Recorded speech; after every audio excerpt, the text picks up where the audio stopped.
দেওয়ান হাসন রাজা চৌধুরী জন্ম 1854 সালের 21শে ডিসেম্বর, 7ই পৌষ 1261 বাংলা।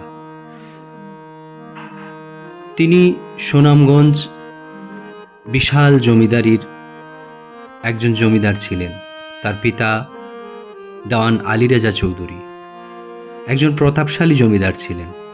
দেওয়ান হাসন রাজার জীবন আমরা তার গানের মধ্যেই উপলব্ধি করতে পারি। হাসন রাজার চিন্তা ভাবনার পরিচয় পাওয়া যায় তার অসংখ্য কালজয়ী মরমী সুফিবাদী গানের মাধ্যমে।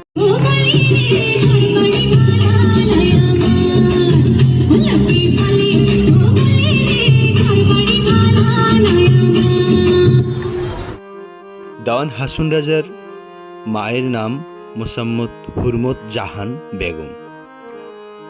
দেওয়ান হাসন রাজার জন্মস্থান হচ্ছে তেগরিয়া লক্ষণশ্রী, সুনামগঞ্জ। পৈতৃক বাড়ি রামপাশা, বিশ্বনাথ। দেওয়ান হাসন রাজা দেখতে 5 ফুট 10 ইঞ্চি লম্বা ছিলেন। তার সব থেকে প্রাচীন গানের বই হচ্ছে হাসন উদাস। এটি প্রকাশ করা হয়েছিল 1914 খ্রিস্ট। অন্যান্য বিষয়ে রচনা শৌখিন বাহার। দেওয়ান হাসন রাজা অনেক শৌখিন জমিদার ছিলেন।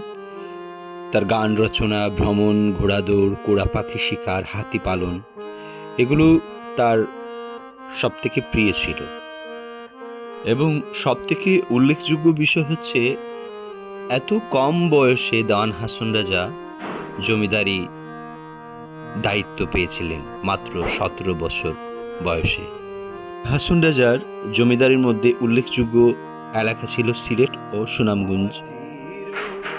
দেওয়ান হাসন রাজার স্ত্রী আজিজা বানু, আলহাজ সাজেদা বানু, জুবেদা খাতুন, বুরজান বিবি ও লবজান বিবি। পুত্র খান বাহাদুর দেওয়ান গনিউর রাজা চৌধুরী, দেওয়ান হাসিনুর রাজা চৌধুরী, খান বাহাদুর দেওয়ান একলিমুর রাজা চৌধুরী কাব্য বিশারদ, এবং দেওয়ান আফতাবুর রাজা চৌধুরী।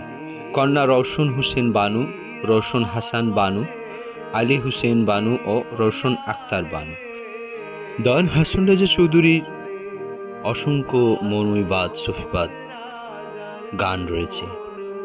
সে গানগুলির মধ্যে আমরা কোনটা রেখে যে কোনটাও ব্যক্ত করব।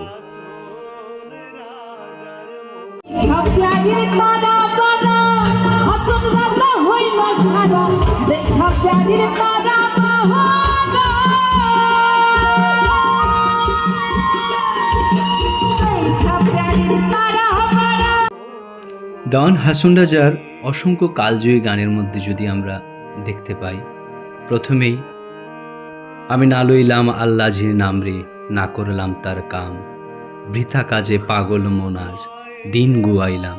তারপরে আমি যাইমু ও যাইমু আল্লাহর সঙ্গে। তারপরে লোকে বলে বলে রে, ঘর বাড়ি বালা নাই আমার, কি ঘর বানাইমু আমি শূন্যেরও মাজার। তারপরে হাসন রাজা বলে, ও আল্লাহ ঠেকাইলায় ভবেরও জালে।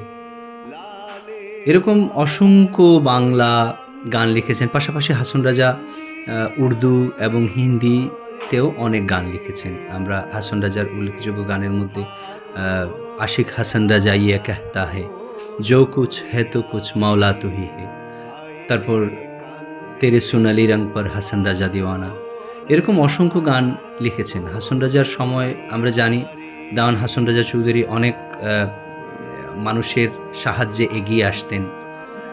হাসন রাজার সময় বা হাসন রাজার পরেও তার বংশধর যারা ছিলেন তারা অনেকেই মসজিদ, মাদ্রাসা এবং হাসন রাজার ট্রাস্ট, এরকম অনেক শিক্ষা এবং সামাজিক জায়গাতে হাসন রাজার অবদান রয়েছে বৃহত্তর সুনামগঞ্জ এবং বিশ্বনাথের রামপাশাতে।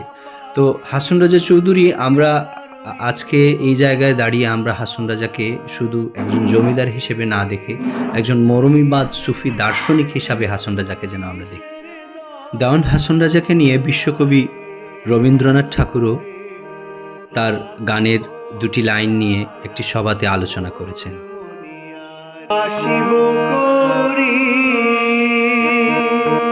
গাছের পাতা গেল ঝরি গো,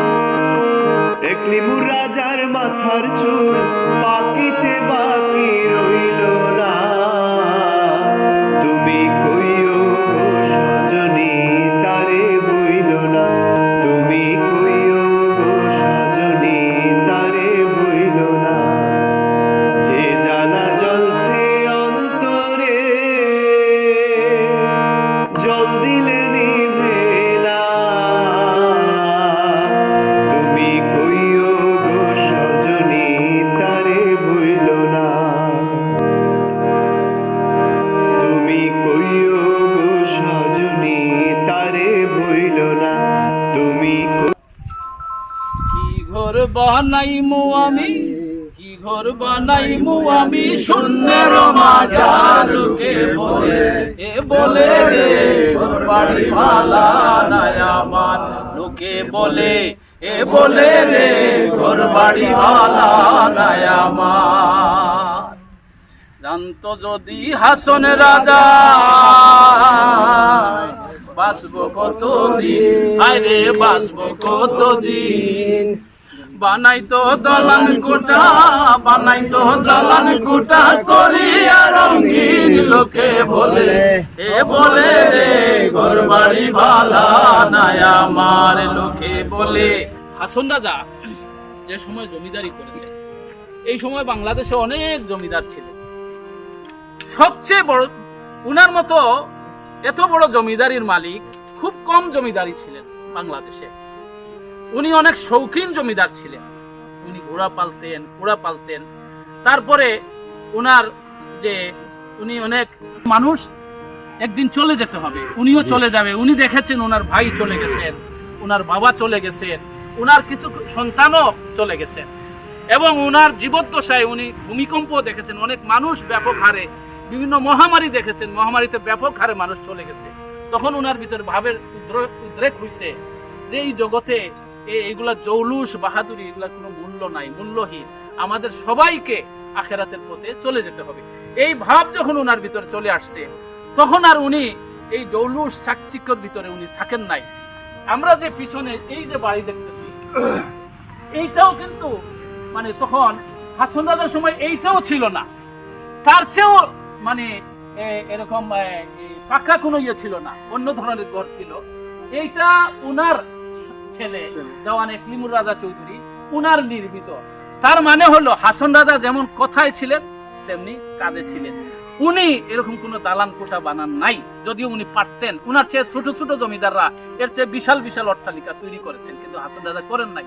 সুতরাং এই যে হাসন রাজার এই যে মরমী দর্শন, পরকাল কেন্দ্রিক দর্শন, পরকালের চিন্তা মাথায় আসা, মহান রব্বুল আলামিন পরম সত্তা আল্লাহ, আল্লাহর মানে শক্তিকে মাথায় ধারণ করা, আপনার নবীজির যে দর্শন, এই দুনিয়া একটা শস্যক্ষেত্র, এইখানে আমল করার জায়গা, আমলটা ভোগ করার জায়গা হলো আখিরাত। এই যে সুফিবাদী দর্শন, এই দর্শনটা নিয়ে কাজ করেছেন হাসন রাজা। এবং তার গানের ভিতরে, প্রতিটা গানের ভিতরে কোনোটা ভিতরে বা কোনোটা সরাসরি এইগুলা এই সুফিবাদী দর্শন, মরমী দর্শন, পরম সত্তার দর্শন, এটা ওনার গানের ভিতরে আছে। আমরা হাসন রাজাকে জমিদার হিসেবে আমরা বেশি প্রচারিত করে ফেলেছি, কিন্তু উনার যে মরমী দর্শন, সুফিবাদী দর্শন, এইটাকে নিয়ে আমরা বেশি কাজ করি নাই। আমরা এই জন্য বিশ্বনাথবাসী, আমি বিশ্বনাথের লোক, আমি পাশের ইউনিয়ন অলঙ্কারী ইউনিয়ন আমার বাড়ি, এইটা রামপাশা ইউনিয়ন, এই ইউনিয়ন পাশের ইউনিয়নে আমার বাড়ি। ছোট বয়স থেকে আমরা হাসন রাজাকে আমরা যেভাবে দেখেছি, আমার কাছে মনে হলো হাসন রাজা যে একজন সুফি ছিলেন, হাসন রাজা যে একজন দরবেশ ছিলেন, এইভাবে আমরা হাসন রাজাকে পরিচিত করি নাই জগৎবাসীর কাছে। আমাদের সংস্কৃতির দুর্ভিক্ষ চলতেছে, মানুষ কোনো আদর্শ খুঁজে পাচ্ছে না, মানুষ আদর্শহীন ভাবে মানুষ আজকে চলতেছে, জীবন কাটাচ্ছে, জীবনযাপন করছে। এজন্য আমরা চাই সুফিবাদী দর্শন, পরম সত্তার দর্শন, পরকাল কেন্দ্রিক যে দর্শন, সেই দর্শন যেটা হাসন রাজার গানগুলোর ভিতরে বিদ্যমান, এই হাসন রাজার এই দর্শনকে আমরা চর্চা করব, লালন করব, নিজেদের জীবনে বাস্তবায়ন করব। ভবিষ্যৎ প্রজন্ম যেন হাসন রাজার এই সুফিবাদী দর্শনের আলোকে মানে পথ চলতে পারে। এই মাটিতে যদি পানি না থাকে, পানি কি করে? শক্ত হয়ে যাবে, পানি খা খা করবে, পানির ভিতরে কোনো রসকস থাকবে না। মানুষের জীবনে যদি পরকাল কেন্দ্রিক দর্শন, মানুষের জীবনে পরম সত্তা আল্লাহ কেন্দ্রিক দর্শন, মানুষের জীবনে যে এই দুনিয়াতে অসার, এই দুনিয়াতে থাকবে না, আমি থাকবো না, এই যে মরণ কেন্দ্রিক যে দর্শন, এই দর্শন যদি না থাকে, মানুষের অন্তর মরে যায়, মানুষের অন্তর খা খা করতে থাকে। বর্তমানে তাই হচ্ছে, দেখেন প্রত্যেক মানুষ, আমাদের অন্তর মরে গেছে। অন্তর মরে গেছে তার প্রমাণ কি? অন্তরের ভিতরে শুধু লোভ, লালসা, হিংসা, প্রতিহিংসা, মানুষ মানুষকে কিভাবে লুট করবে, মানুষ মানুষকে কিভাবে হত্যা করবে, কিভাবে নির্মম আচরণ করবে, এইগুলোই খালি সমাজে আমরা দেখতেছি চারিদিকে। মানুষের ভিতরে মায়া নাই, মমতা নাই, কিচ্ছু নাই। এই মায়া মমতা দ্বারা যাতে অন্তর পূর্ণ হয়, হিংসা প্রতিহিংসা অন্তর থেকে দূর হয়, এই জন্য মরমী দর্শন, সুফিবাদী দর্শন আমাদের অন্তরের ভিতরে চাষ করতে হবে। এটা কিভাবে আসবে? যদি আমরা মরমী দর্শনের চর্চা না করি তাহলে কেমনে হবে?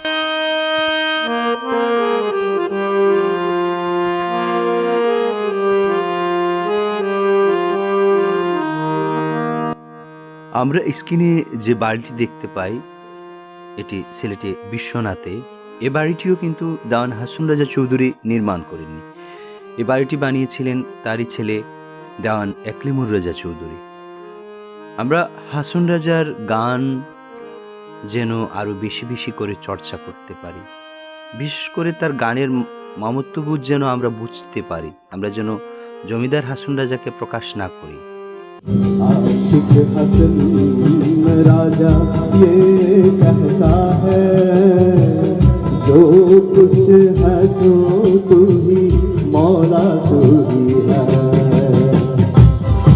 जिधर दिखता सीधर ही तू नजर आती है, जिधर दिखता सीधर ही तू नजर आती है। देख कर हासन राजा, देख कर हासन राजा खाना होके गाती है। जो कुछ है सो तू ही मौला तू ही है। आशिक हसन